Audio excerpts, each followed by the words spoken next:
Hey everyone, and welcome back to Bowl with Value. I'm Valerie Bercier, and this week we are going to do a 4-ball comparison, 2 of which are pretty new hammer bowling balls. Actually, all 4 of them are hammer bowling balls, comparing top high-level performance versus lower entry-level performance bowling balls to see where they hook and how they hook, and in our opinion, bowling balls are marketed wrong. So stick around and see what I mean by that. This brings up by 12. Has it. Really good look.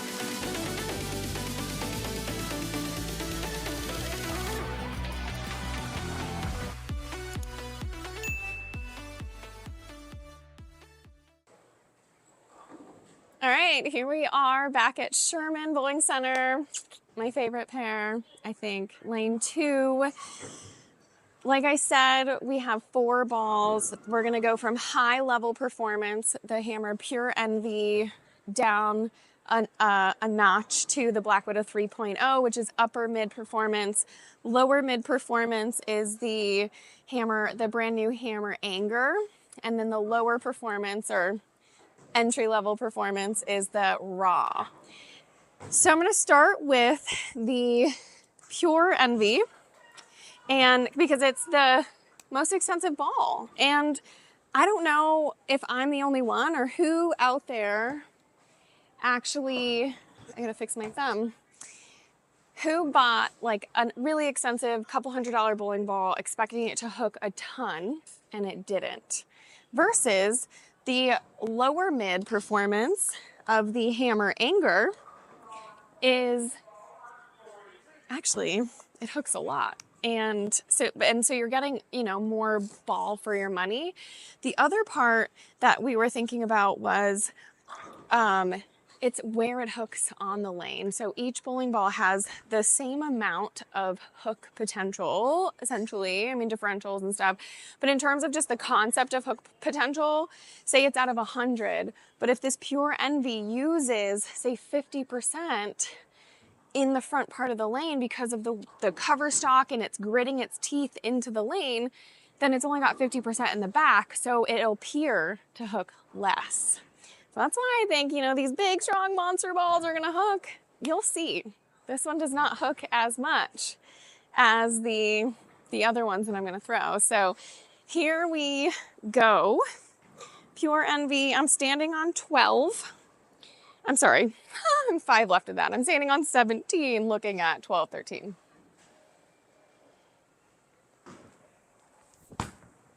Okay, hit 12 out to whatever that was, 5-ish. Not bad. I got that further right than I did when I was warming up, and I fell off my shot again. I feel like my first shot after we do this little intro and talking is always subpar. So my apologies for that, but guess what? It's drunk.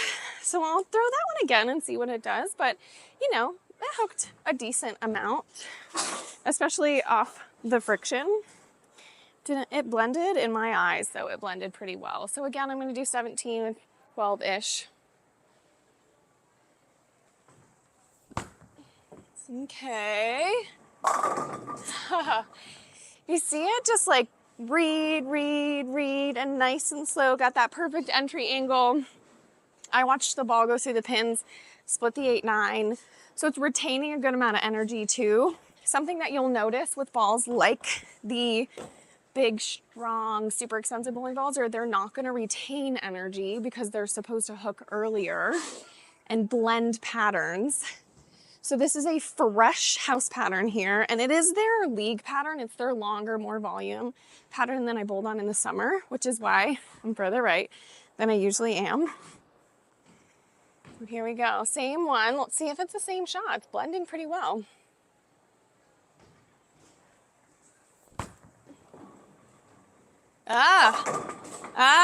Did you catch that? It hooked probably halfway down the lane, maybe a little bit further. So the lane's 60 feet. It's got a long way to go. So say it hooked at like 30, 40 feet, and then it like hooked again trying to get into the pocket. So it used a lot of its energy. So say it used like 60% of its energy, only had 40%, which is why I flat 10'd. This is a great opportunity to ball down now and I say ball down because what am I balling down to? The Widow 3.0. This is upper mid performance. Stay in the same spot, 17 and 12. Let's see what this does.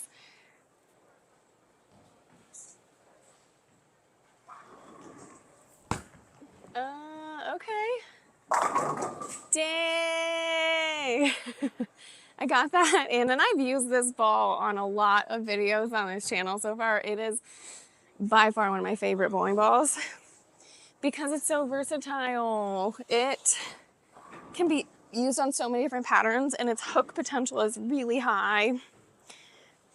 And its cover stock is like still quick response, so it's gonna pop off the back.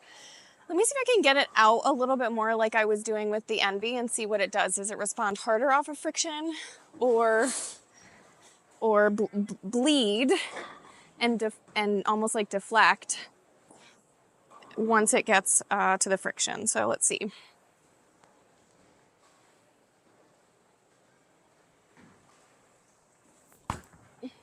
Okay.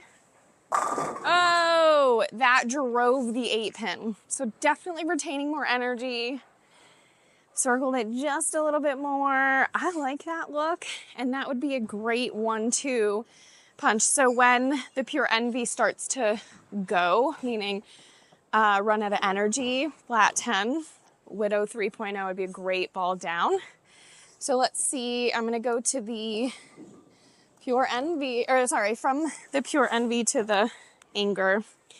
And by from, I mean I'm literally switching my thumb from that ball. So apologies for that confusion. Same shot for the Anger. This is really one of the newest releases. And it's lower mid performance.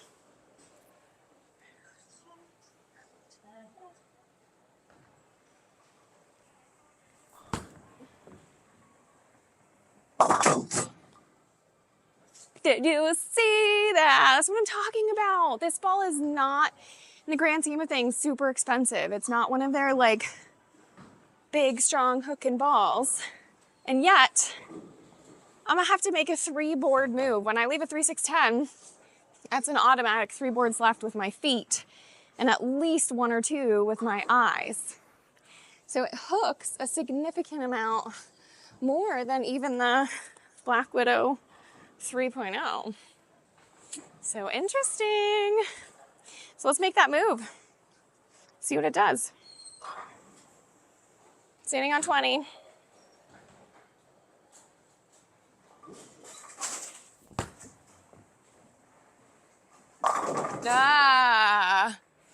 So it needs friction though.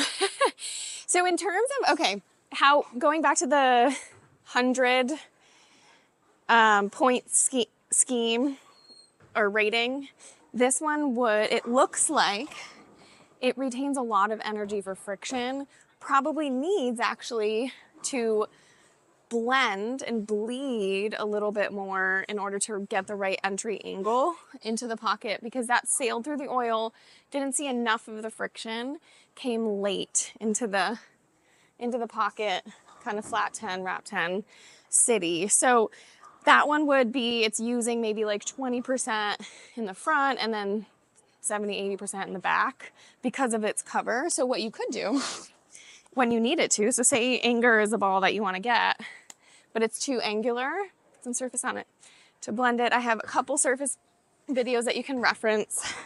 Let me go back that one. And then here's the thing. On a house pattern, it gets really wishy-washy because there's so much oil in the middle part of the lane and so much friction to the right. So these big, strong early rolling balls that don't necessarily have so much hook in the back would be great to blend that wet dry. And this is a fresh house pattern, so this one might not be where I can use it on a fresh house pattern because it's storing too much energy. But let me see, I'm gonna move back one with my feet and I'm gonna try to move one left with my eyes from where I was, sort of thing. So I'll go like 1 and 0 right from where I was so that I can catch a little bit more oil and a little less dry. See if I can get the right entry angle. We'll see. If you have to try this hard to strike on a house pattern, it's not the right ball.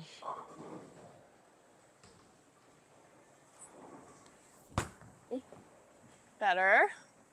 See what I'm talking about? This is so funny to me.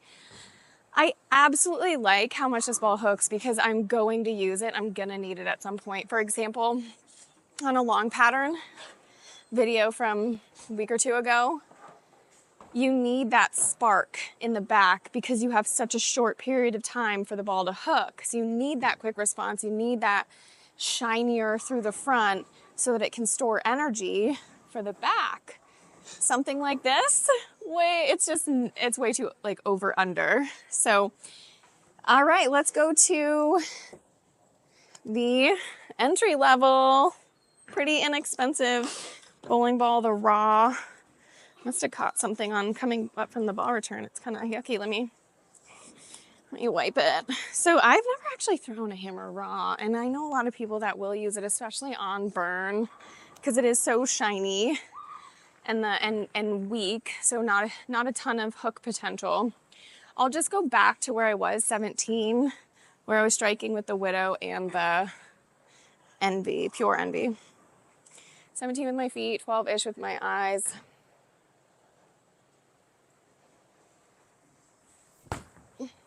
Okay. Oh, yeah. It's fascinating. To my eyes, I'm literally like, is it ever gonna hook? Because I like to see, you're supposed to see that shape where it actually hooks and reads the lane. It's not sailing through the oil. You need it to hook at a certain point, especially on a house shot, to get the right shape to the pocket. I mean, it struck though, so that's amazing. It's just very, for my eyes, it looks just very lopey. But I think, especially with maybe a little surface, could be super controllable, especially on some more wet, dry house patterns. Let's try that again.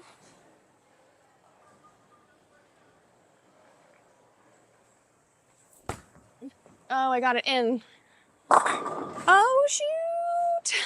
I got it in and still had enough energy to strike. The fact that on this house pattern right now, the Raw looks really good. Entry level, my friends, you don't need these big, strong hooking balls. That's why I originally said bowling balls are marketed backwards / wrong. They all serve purposes, obviously. I drilled them all the same. Okay, my typical layout, 65 by 4 3/4 by 35. That's my typical layout. I drill on absolutely every bowling ball that I do, especially for this challenge, unless I need a trick ball. And what I was thinking with the Anger, if you want to see your ball hook a lot in the back end, that's the ball you need. If you want to be able to control front to back, which is the name of the game, you want bowling balls that are those more expensive, Pure Envy-like balls, Widow 3.0s, even the Raws, you'll be able to control it front to back, potentially, depending on what you're bowling on, with a little bit more surface too. So I hope that was helpful for you and you got a kick out of that. We loved this concept of going through the line of the high performance all the way to entry level to show you what they do on the lanes, and they are very different. So if you haven't already, please like and subscribe and leave us a comment. Let us know if there is anything that you would like to see us compare, review, discuss on this channel, because we do this every week. So with that, I'll see you next week.